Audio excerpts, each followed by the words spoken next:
The Gallant Few Rangers podcast is brought to you by Triple H Mortgages, the one-stop shop for all your mortgage and mortgage insurance needs. Contact them today on 01453 887 179 or hello@hhhmortgages.com. You can also find them online at hhhmortgages.com or on their Facebook page.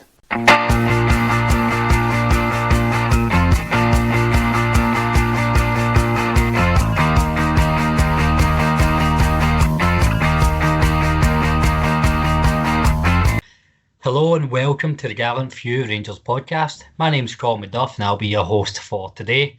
To try and work out how Rangers managed to beat the best team in the country in Sunday's Scottish Cup tie, I'm joined with a stellar lineup. First of all, Graeme Curry. Graeme, a happy man after yesterday, I'm guessing? Very happy, yeah. Delighted with the result and the performance to go along with it. Happy days. Also joining us, Graeme Campbell. This is where it's going to get a bit confusing to Graeme, choose pod seniority. I'm going to have to Sunday name you for today, so don't feel like I'm giving you any trouble. No worries at all. Yeah, thanks for joining us. And last of all, Craig McAdam. Craig, this is your first pod as a married man. Always nice to see you're still making time for Rangers. That was part of my vows that our life's planned around Rangers. That's how it works. Well, I've seen the photos and it really was beautiful, but it was quite odd to see someone in a blue dress, but there you go. Craig, I'll stick with you for the first point. On yesterday's result, we will go through the game in a bit of detail here, but the better team won all in all, didn't they? Aye, that's it. We're better than them. It's quite simple. Sure, we'll touch on Kennedy's stupid points that he makes, but we're better than them in every department. They're a bunch of individuals and we are a solid team that everyone knows what they're doing, everyone knows what their strengths are, we know how we can be effective and we know how to win games. And ultimately we score a lot of goals and we don't concede many, so that's the perfect combination in football. Graeme Curry, sorry. You said last week, you and I both agreed that we shouldn't be fearing them at all yesterday and we were both confident. But after seeing Celtic yesterday, I don't want to spend too much time on them, but they did have their chances, but it was so bizarre how overconfident they were last week, and that's from the fans right to their caretaker manager. False confidence, and I don't know where it's coming from. I really don't. There's nothing to suggest in their performances recently that they've turned a corner. They're the same rabble. They're just so unstructured. They're so unorganised that they don't seem to have a way of playing the way we do. We've got a style and a way of playing that there's clear tactics, and I just don't see it for that Celtic team. So where that confidence is coming from, I've no idea. I don't know if it's just bravado.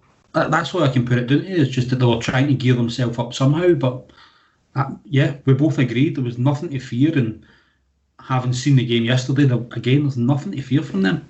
They're going to need a massive, massive rebuild job to even come close to us.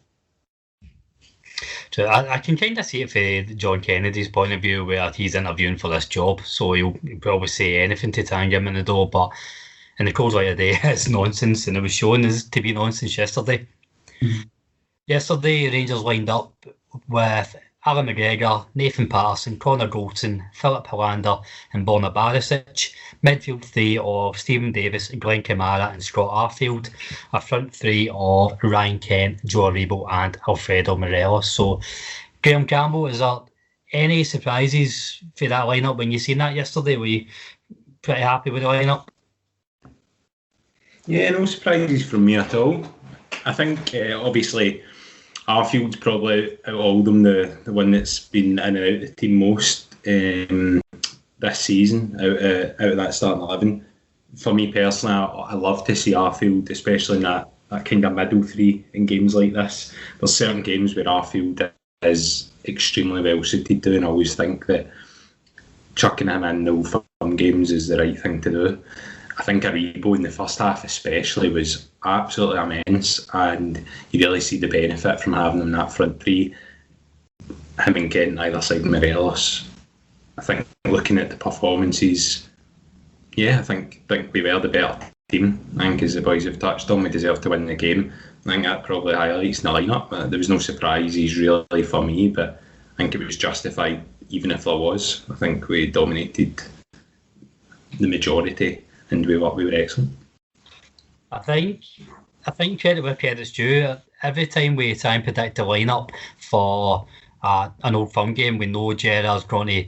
It seems to be called a Walter Smith curveball. It's never a Steven Gerrard curveball. It's kind of tokened the Walter curveball. But I think that me sometimes I always have the kind of niggle of doubt: is he going to change the game plan depending on the opposition? Because I don't know if you remember, like it was a couple of years ago against Brendan Rodgers where we played with about 17 midfielders just because we were playing against Celtic. But as much as he does change up, he doesn't seem to do that anymore. He really trusts our own ability and our own tactics, doesn't he? Yeah, I think so. You're absolutely right, Colin. I did have one surprise. I didn't expect Arfield to start, and I'm so glad that he did. I was expecting Hadji to start the game. I thought that would have gave us more attacking opportunities and more attacking options. But now seeing the game back, I'm so glad that Arfield was in there. That's that wee extra bit of steel and the wee bit of extra dig that Arfield gives you was really required, I think, yesterday. So I was delighted to see it. Well, at the beginning of the game, I still fancied Hadji to start, but as I say, in retrospect, it was good to see Arfield there. But yeah, you're confident now. We are the better team, and that's borne out by that result and by that performance. You know, you would maybe have expected, as you say, that for the Brendan Rodgers game a few years ago, where we were actually trying to tailor our game to combat them. It's the opposite way about. They need to now combat us. We are so good that they need to combat us.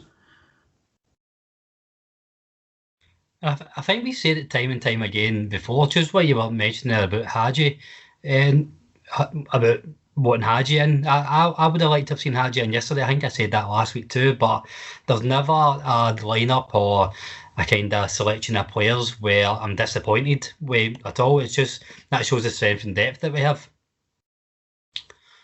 So first 10 minutes probably a bit faster than what any other Old Firm that this season's been. And I thought that would have suited Rangers with Celtic being so open. Rangers are the best when they're given the freedom to try and counter-attack. Craig, the first goal came 10 minutes in. Steve Davis doing his best Jelavic impersonation.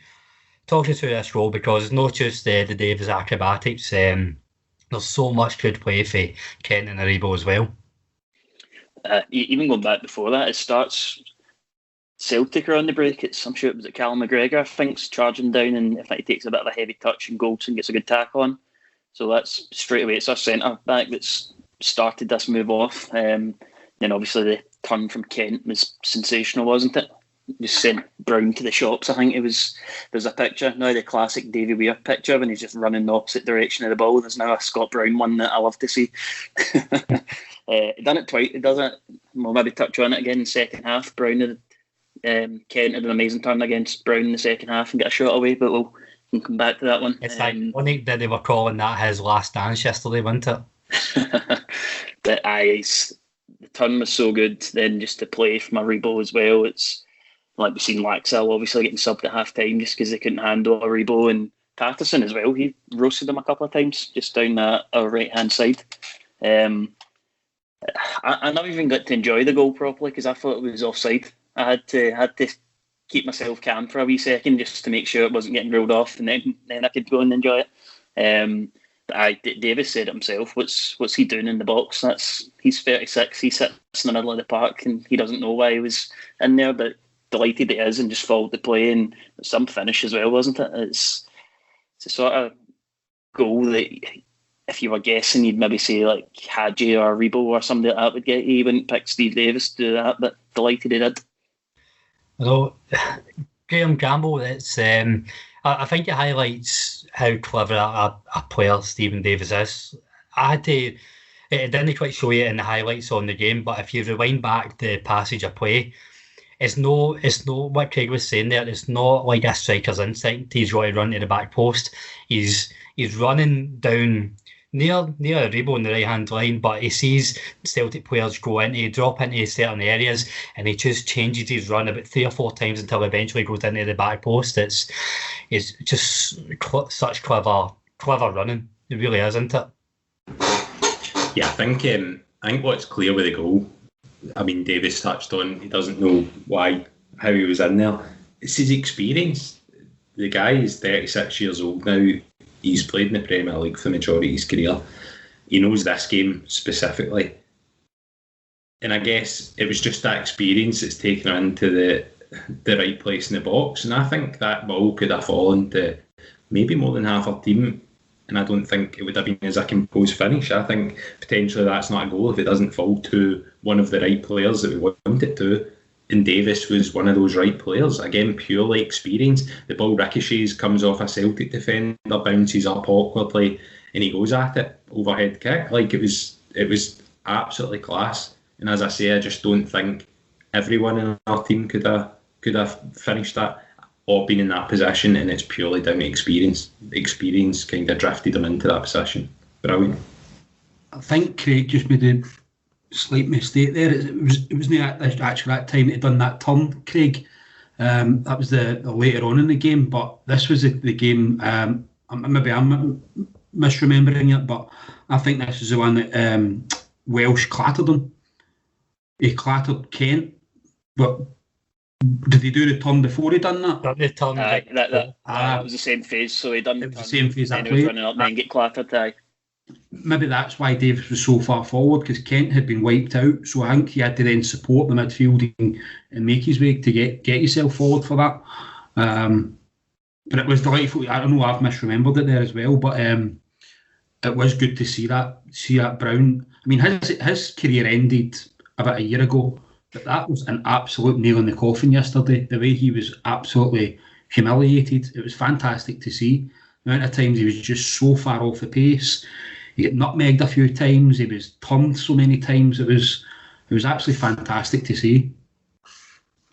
And Graham, we spoke last week, or that I mentioned last week, about the setup of this Rangers team. What's been different this year has been individual creativity and individual brilliance, and I think you've seen that from both Kent and Aribo for the first goal, and then definitely Aribo for the second goal as well. That really, I think, actually really sums up the difference between Rangers and Celtic this year. It's the short passes as well. Everything we do is fantastic. All these wee triangles that we're doing, we're so technically gifted, and being able to just take the ball, lay it off. Nobody shies away for taking a ball in, short spaces or close. If they're being closed down, they're all happy to accept the ball, and they'll always find a way out. But that creativity that you're mentioning there, it breeds confidence, and it shows, because then you've got Patterson charging down the line, taking guys on. He skipped inside Laxalt, and then he skint Brown, and I know he hit the shot into the side net, and they could have maybe pulled it back, but to actually have done that confidence, and that confidence is coming from the whole team being able to do that. So yeah, we're fantastic to watch. It's really, really good to see. Celtic did have a fairly dominant, maybe 8 or 10 minutes in the first half, coming up with a few chances. I'll be honest, I'm a panic merchant. A couple of years of watched games with me. I'm very much a pessimist in an Old Firm. I had me shit myself. I think there's two types of Rangers fans who could describe this period differently. On the one hand, you could say they were always going to have chances in an Old Firm, but it's good to see we weathered the storm. Or you're like me, watching this through the prism that we're allowing them far too much space, too much opportunity. Craig, where did you sit in that period? I wouldn't say I was ever massively concerned. I usually, in the morning of an Old Firm, I usually get a gut feeling, and it quite often tends to be right. And I woke up yesterday morning minus a hangover, but apart from that, feeling brilliant. Like, I was so confident going into the game, which isn't always the case. Even the last the Old Firm at Parkhead, I wasn't that confident about it. Managed to get a draw that day. So it just goes in the sort of gut feeling you get in the morning. And yes, in the morning I felt I was so confident. And then during the game, like, Celtic had sort of half chances and McGregor getting involved and had a few good saves, but I was never concerned, really. I didn't think at any point we were going to chuck this away. And speaking about differences for last year, or the last couple of years, I think where Rangers have really struggled in all competitions and against the majority of teams is when they let teams back in it, or no let teams back in it, when teams start to maybe get a bit more confidence in them. Rangers always typically have failed to get a second goal. Graeme Campbell, I think this goal came absolutely at the right time and just shows the killer instinct we have this year. Another really well worked goal for Aribo, but I think more than anything it came at the right time. Yeah, absolutely. I mean, you talk about that period that they had. Again, that is the difference, that we can weather a storm like that. Well, I call it a storm, 10 minutes of maybe dominant play, but you're mad if you're not going to say Celtic don't have some half-decent players, especially in the middle of the park, guys that can create space like Cal McGregor, David Turnbull, that can do something with it. We'd be mad to think we're going to go through the whole 90 minutes and completely dominate the whole game. The difference is it almost drove us into stepping up a gear. We'd maybe started not sluggish, we were all right, but we just went up that extra gear, and where you're weathering that, so to speak, to then turn that round and create a chance and a blistering ball across the front face of the goal, and Kenny's put it into his own net. It absolutely came at the right time, no doubt about that. And again, it just shows how clinical we are this season, even potentially when we're not playing at our best. And I don't think we have been playing at our best this season against Celtic in any of the games, but we do still grind out the results. Yesterday I wouldn't say we grind out, but we won 2-0. I mean, it was comfortable, let's face it. It was. And the fact that that's an own goal, I think own goals like that, the term gives themselves an injustice, because if an own goal implies it's like just an error or like something that could have been avoided, if Kenny's doesn't get to that, Kent's tapping it in. It was going to be a goal regardless. Brilliant ball in for Aribo and really good quick feet. Just the last couple of things in the chances Celtic made, because I don't want to paint this picture that it was all Celtic and Rangers just allowing them chance after chance. Rangers were the best team yesterday, but Graham Curry, again in the second half, a couple of chances came to Celtic, but I think these were a bit different. I think we were maybe causing some errors. I don't know if we maybe got a bit complacent. We allowed Celtic some errors, so Edward getting a sitter. I think your centre halves were caught too high up. Obviously, Patterson giving the ball away for Eunice's chance. Was that just maybe switching off mentally a bit, do you think? I can't think of many times we switched off except Patterson giving it away. That was a slack pass back. But other than that, you've got, as Graeme says there, you've got to expect that they're going to come up with a couple of chances now and again. It's to be expected, and your goalie's there to make sure that they don't go in the net. But even when they did get in the box, I felt like Goldson and Hollander dealt with it well. They were hard in the tackle. They were a lot closer to the strikers, and they closed everything down. So there was no real. I can't think of anything. No, there was no real threat to our goal that I can think of. I know was it the boy? I forgot his name. I just mentioned his name as well. The young boy. Yeah? Stephen Welsh. He missed a sitter, and then Ayer missed a sitter right after it. Well, off of his shot. McGregor saved a beauty, didn't he? He would get down because that boy took a heavy touch. But no, I think we dealt with everything fine. There was nothing. Even when they were creating those chances, I was never worried. I was never worried that they were going to put us under any type of pressure at all. And even if they did do that, we would have come back stronger. What I will say is, obviously we're talking about some of the saves McGregor made, and I'm sure we all enjoyed Strachan's run at the end of the game. But him talking as if McGregor being man of the match is a bad thing, or it showed the game in a different light. We've got 11 players in the park. They have 11 players in the park. Our goalkeeper making some saves. That's what he's there to do. Whether he's man of the match or not, he's one of our 11 players. If they want to get more competitive, then they should have invested in a decent goalkeeper, or certainly made more in getting Foster back. When we lost the League Cup final and Foster was the man of the match, I don't remember sympathy coming in from Gordon Strachan then. So we can talk about Alan McGregor and some of the saves he made, but their problem is they've not been clinical this season. We have. That's the difference. So clinical at both ends, as you say, Graeme. It's both ends you need to be clinical. McGregor is. I do hate that cliche when a pundit tries to sum up a game, or well, their goalkeeper was man of the match. That tells you everything you need to know. No, it tells you they've got a good goalkeeper. You don't get an analysis if like Morelos scores a hat-trick or whatever, or their striker scores a hat-trick. It tells you everything you need to know. It tells you nothing about the game. But we digress. Craig, Rangers did have a couple of good chances in the second half, and I find the big two for me were Morelos kind of snapshotting off the back of Kent, striking for outside the box, and Davis making a chance at his end. He skips past players into the box, kind of similar to what we've seen last week when he created that chance against Hibs. I think Rangers knew they were comfortable being 2-0 up yesterday, and we weren't really chasing a third goal, but I think we could have done better with these chances. I'd say one of the reasons we've been so good this season, and possibly we've seen it in Europe as well under Gerrard, is just how we can manage games. Like, we know when we need to go for it, when we can sit in, and it's when we sit in, but our shape's so good and we're so compact that it's hard for teams to get through us. But then we've got pace from Kent and Aribo, and if it's Tav or Barisic pushing us on, like in the big games from the fullbacks, Patterson was doing it yesterday. We can break in teams so quickly.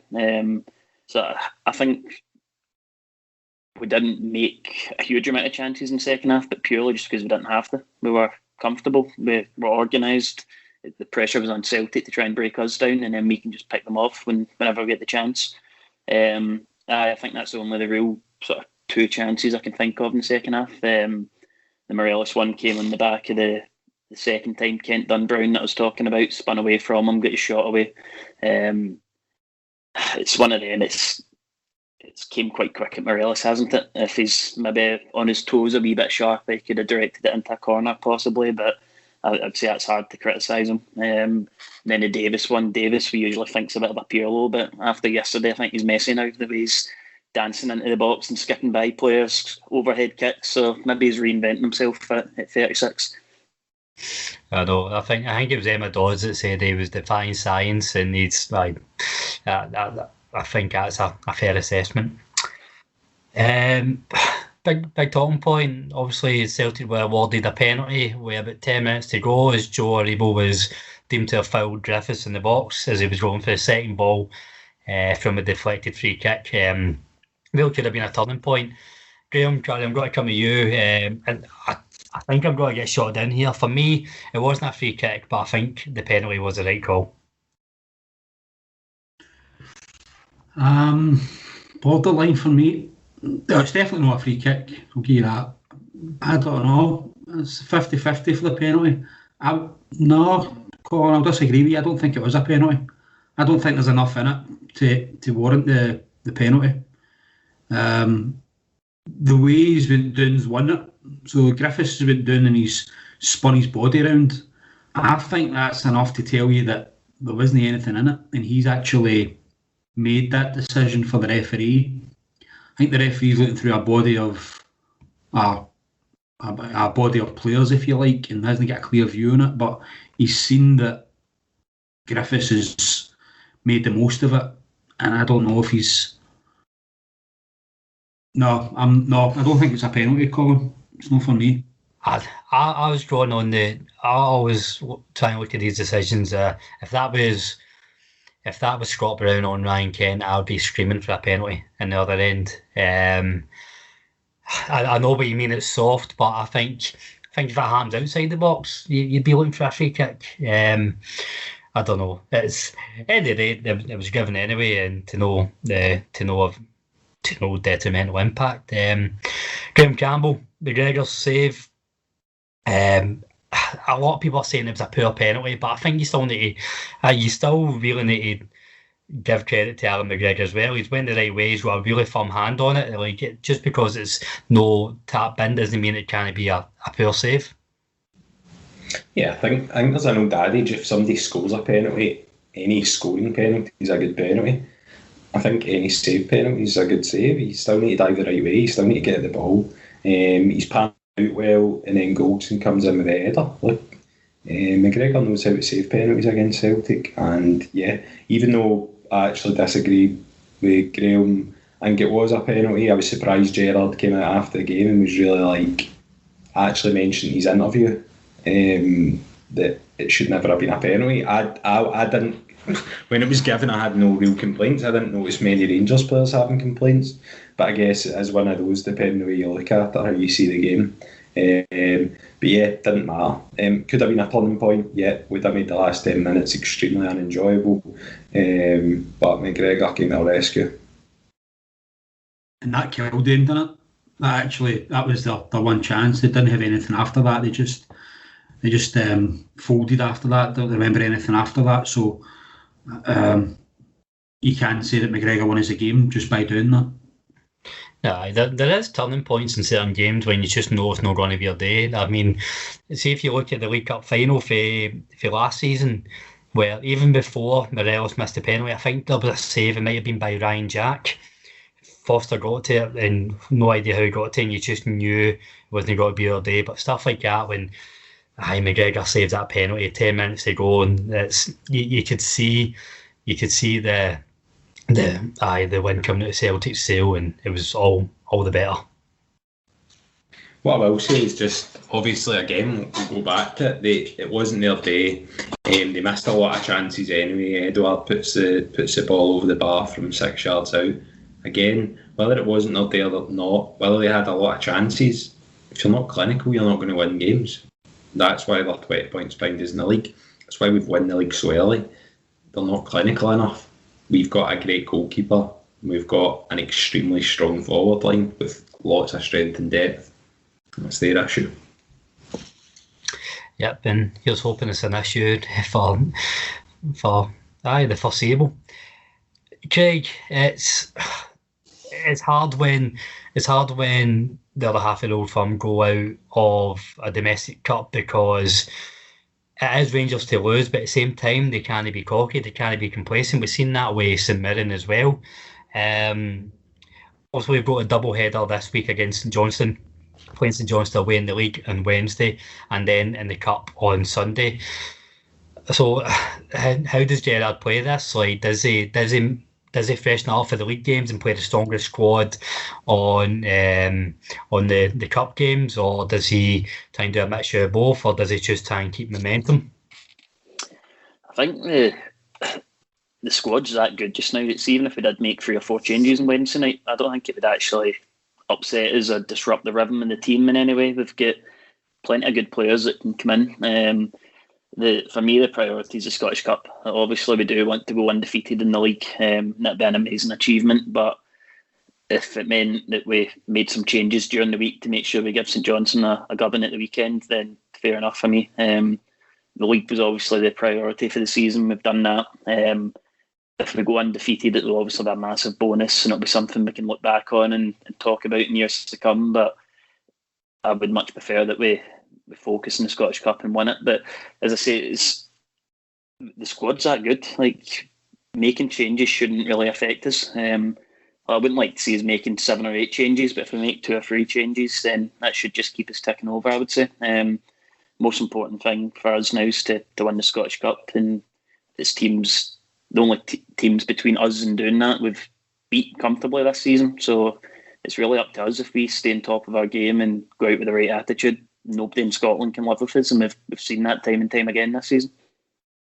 I think there will be changes this week for the midweek game. I think Gerrard mentioned it in his post-match, so I think there will be a couple of people rested. As you say, let's not rest 7, but I think maybe 2 or 3 might be getting swapped in and out. But who that's to be, remains to be seen. Maybe Tav gets a run at, maybe he needs maybe bleeding in, sort of get him a run out in case we do need him if and when Patterson gets suspended. He's going to need a wee bit of game time, and maybe a couple of others need a wee bit of a rest. But I think there will be changes. Is there anybody that you'd particularly like to see get some minutes this week? I know for me, I'm choking for Scott Wright to get a start against MD other than Cove Rangers, and I feel like I've been saying this since the first week in February. So now that I've said it again, he will be on the bench. But Graeme Campbell, is there MD you'd like to see get some minutes this week? I think it's important that we look, the Scottish Cup's a priority, there's no doubt. But at the same time, I'm wanting some of these squad players that we are going to need to use over the next year or two, guys that we've actually invested in, getting some of the big game time. And for me, the big game time is the Scottish Cup. I actually do wonder whether we'll give Patterson the Scottish Cup and we'll start playing Tav for the remainder of the league games. Whether we might see somebody like Wright in the Scottish Cup, whether we'll see somebody like Simpson, John McLaughlin. Though I kind of almost spine a spine of squad players for the Scottish Cup. We need to get these guys prepared for another full season, going toe to toe with all sorts, going for trophies. We're not going to do that continually, keeping them on the bench, and I don't see what they learn or get out of playing dead rubber Scottish Premier League games the rest of the season.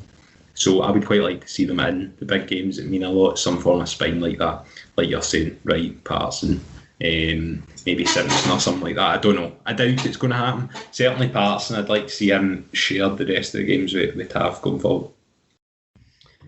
No, I think it's all fine and well as saying we want one eye in the future as well, and Gerrard will have that, but do you think there's something playing in Gerrard's mind that he's not won a cup in his 3 seasons at a time? This will be his 6th attempt at winning a domestic trophy, so I think he'll be thinking that play the strongest squad possible and just get that one over the line. That's what it will be. We'll be giving it everything to win this, and that will be the mentality. Because the cup record's not good enough. It's as simple as that. And the only way you change that is by winning cups and picking up trophies. So the full focus needs to go on it. And we said it in the League Cup after Celtic got knocked out, that's a perfect chance for us to go and win it. And then we had our one off night in domestic football this season, so we can't afford for that to happen again. I think the hearing for Patterson and the rest of them's tomorrow, so they'll probably get their ban, I would imagine. Even if that is a few games, then it means we need to think what we're doing with Tav. For Wednesday night, for example, we might not have Patterson going by the hearing, so if they've got their ban, will Tav be fit enough to play Wednesday night and at the weekend as well? Or do we need to think about maybe just shoehorning somebody in at right back for Wednesday night so that Tav's ready for the weekend? But as I say, for me, the focus is fully on winning the cup. So if Tav can only play one, I would save him for the weekend, which gives us a bit of a problem, really, who you do play at right back, because I think Balogun's still injured as well, isn't he? So unless you maybe go for, give young Leon King a chance, but he's maybe a wee bit too young for that. And he is more of a centre-back than a right-back as well. Or do you maybe just fit one of the midfielders in? Do you shove Arfield there for one game or something like that? But if there's any doubt about Tav, I wouldn't be playing him during the weekend. And at the weekend, I'd be saving him for the weekend. Yeah, so here's hoping that in an ideal world, the ban gets thrown out the window. Tavernier's back, fully fit as well. But we'll wait and see. Other news that kind of popped up over the last week or so since we last spoke. Graeme, I'll come to you for this. Glenn Kamara was awarded a 4-match ban for, I don't know, being racially abused. I don't know what it actually was. And Andre Cadella was given a 10-match ban. I don't know. I don't really know if there's much more we can say than what's not been said. I mean, I think for Glenn Kamara, it was a 5-match ban they wanted to give him at first, which was a farce. And Cadella, for me, only getting the absolute minimum they can give for racism, just really sums up how UEFA see racism and how they want to manage it. Yeah, so low down in the priorities. It's a token gesture, isn't it? As you say, it's the minimum. I know there's some comparisons out there, like Rio Ferdinand getting banned for not turning up for a drugs test. There was a guy that flashed his boxers that had an advertisement on it. He got a ban. The boy Trippier, he got a hell of a ban for talking to his pal about, I don't know, a betting thing. But yeah, it's just so unjust, I think. It's so unjust, and when you compare it to what Kamara's actually got, it just makes a mockery of it. It's a shambles of an organisation. It really is a shambles of an organisation that I get the impression it's kind of like the way the SFA was, well, probably still is, but it's like committees. You know, they're all committees and they're all, you know, the Blazers, and they just go by what it says in the rule book, and they just try and met out the punishment based on what's in a rule book, when they need to see the bigger picture. They really need to gauge the room, or gauge the atmosphere amongst football. It's like everyone to a man out with the Czech Republic was absolutely, you know, condemning it to the hilt, and they've just not read it right. They've just given the bare minimum, and yeah, there's not much more that can be said. It was just a ridiculous decision. I don't know what Kamara get banned for. It sounds to me as if he's lamped somebody in the tunnel. I didn't know that happened.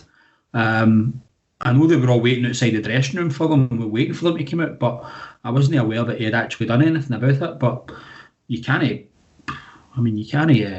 criticise him if he did put one on somebody's chin for it. Hopefully he did get Cadella for it, but I'm not sure if that's what happened. But yeah, ridiculous bans. I think from a purely footballing point of view as well, it means our Champions League qualifiers were now going to be without Kamara and Roof next season, which is far from ideal, especially when we don't know what's going to happen this summer. Is Morelos away by then we're without Roof. Not exactly giving Itten the most amount of football we could have this season either. So definitely from a footballing point of view as well, forgetting the fact that, as we've said, Jay, I've just bottled it. Disgraceful, really. But from a footballing point of view, it's an absolute kick in the teeth for us. Our goal's the Champions League as well. It's what we all want, us back in the Champions League, and those are two very, very important players to be missing for a minimum of 4 games. And is that the final decision? Sorry to interrupt there, Colin. Is that the final decision? So the 5 games been given, we've appealed it and got 4. Is that the final? There's no further appeal to that? As far as I know, aye. Aye. Pish poor, innit? Pish poor. And I think UEFA went for the path of least resistance here, and you know, I think they've gave the minimum ban they can to Andre Cadella, and because the kick up they've made publicly, they've seemed to have had to have punished Rangers for some form or another. So they've gave 4 bans to Roof, which nobody's really talked about. 4 bans for a clumsy tackle. 4 matches for a clumsy tackle. It's probably a bit much. I mean, anywhere else you would have wrote 3 matches because serious foul play, absolutely. But it's that extra match has just went on to soften the blow to Slavia Prague. But it now means that, and much of this is about the individuals, absolutely the individuals. But if you look at the club impact, Rangers have been fined £9,000 or €9,000 or whatever for not handling their players correctly because there was X amount of bookings. Slavia Prague have had nothing. Cadella, his ban actually counts for the European Championship games. So there's every chance that Rangers as a club are going to get more punished than Slavia Prague are, because Rangers are paying the fine, and the start of next season they'll be without Kamara and Roof, as Graeme said, but Cadella could be back in for that. It's a farce from start to finish. But before we start wrapping up for this week, then we'll bring it back to a positive note. Season ticket renewals have the emails went out, and Craig, I'll come to you for this. What Rangers announced that they're going to be freezing prices. I think for me, I think that was the best I could have hoped for. I never expected it to be a cut price or anything, but even more importantly, it signals the light at the end of the tunnel that we might be getting back into Ibrox. This was a good email to get. I would say so. I think probably sentimentally the club maybe would have liked to have given us a discount this year based on the fact we've all bought them last year and not been to a game, but realistically the amount of money that's been lost from hospitality and everything else, it's probably just not practical to do anything that other than just freeze the prices, because you can't increase them. That'd slap in the face to the fans if they increase the prices, and just financially I don't think you could add any discount to it. So I am happy enough with keeping the price the same, and looking forward to my email coming in the next few days. So get that bank account of yours looked after, Colin. I think as well, obviously, freezing the prices, it's the right thing to do.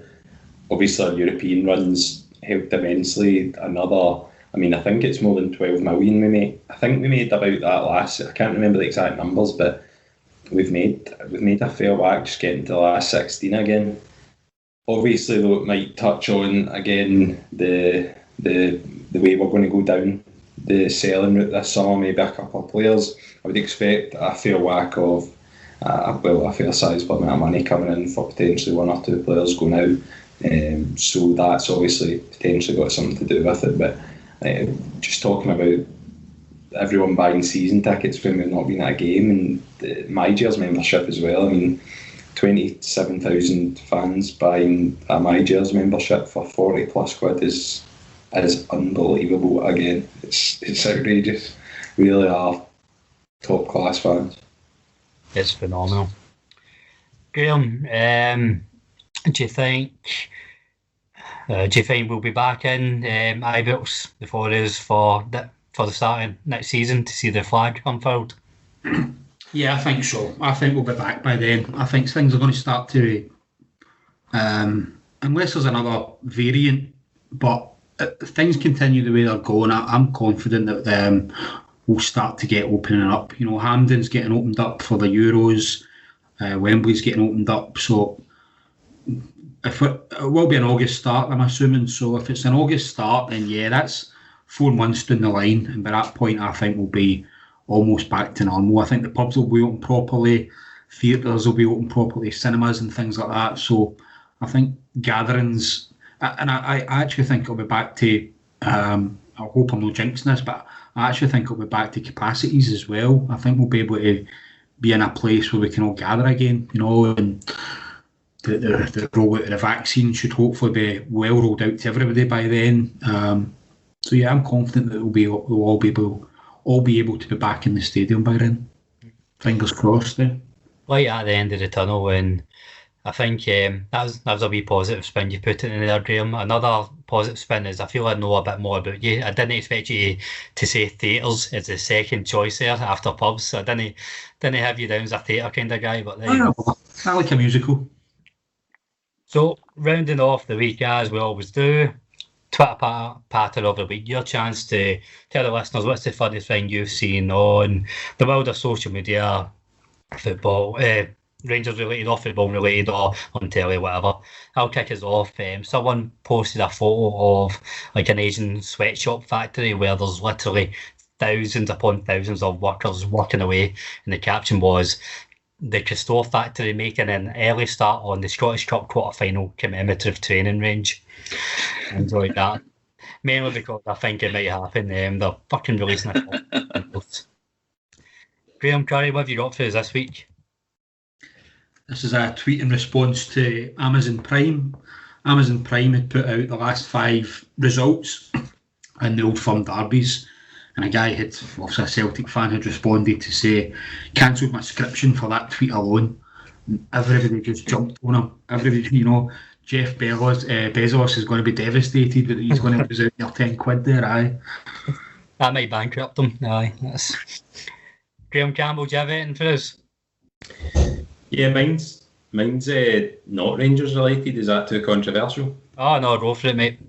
It is to do with the European Super League stuff. I saw today how somebody said they've realised how in 50 years people are going to be talking about how Ronaldo and Messi didn't do it in the Super League, they only did it against farmers.